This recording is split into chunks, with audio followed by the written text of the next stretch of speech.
ஆவடி அடுத்த கவரப்பாளையம் ஸ்ரீ ராமபக்த ஆஞ்சநேயர் ஆலயத்திற்கு திருப்பதி வெண்பட்டு திருக்குடை வருகை தந்ததையொட்டி ஆலயத்தில் அமைக்கப்பட்டுள்ள பெருமாளுக்கு பல்வேறு அபிஷேகங்கள் செய்து ஆராதனை நடைபெற்றன.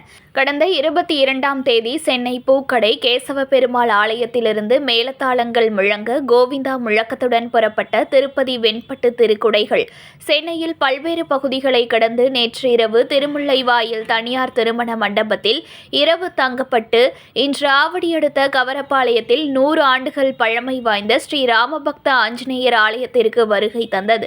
இந்த திருப்பதி வெண்பட்டு திருக்குடை வருகை தந்ததையொட்டி திருப்பதி திருப்புடை ஆவடி கவரப்பாளையம் பொறுப்பாளர் ஆர். கோதண்டன் அவர்கள் நிகழ்ச்சி ஏற்பாட்டில் ஆலயத்தில் வைக்கப்பட்டுள்ள ராம ஆஞ்சநேயர், பெருமாள், ஆண்டாள், அலமேல் மற்றும் ஆலய வளாகத்தில் அலங்கரிக்கப்பட்ட பெருமாள் சுவாமிக்கும் பல்வேறு அபிஷேகங்கள் செய்து புஷ்பங்களால் சுவாமியை அலங்கரிக்கப்பட்டு பல்வேறு சிறப்பு பூஜைகள் நடைபெற்றன. ஆலயத்திற்கு வருகை தந்த வெண்பட்டு திருக்குடை மற்றும் வாகனத்தில் அலங்கரிக்கப்பட்ட பெருமாளின் தங்க பாதத்திற்கு கோவிந்தா முழக்கத்துடன் பக்தர்கள் சுவாமி தரிசனம் செய்த பின்னர் ஆலயத்தில் பெருமாள் பக்தர்கள் பஜனை பக்தி பாடல் பாடி போற்றினர். ஆலயத்தில் காலை முதல் இரவு வரை அறுசுவை அன்னதானமும் வழங்கப்பட்டன. இந்த திருப்பதி வெண்பட்டு திருக்குடை தரிசனம் செய்ய அப்பகுதியைச் சார்ந்த திரளான ஊர் மக்களும் பொதுமக்களும் கலந்து கொண்டு சுவாமி தரிசனம் செய்தனர்.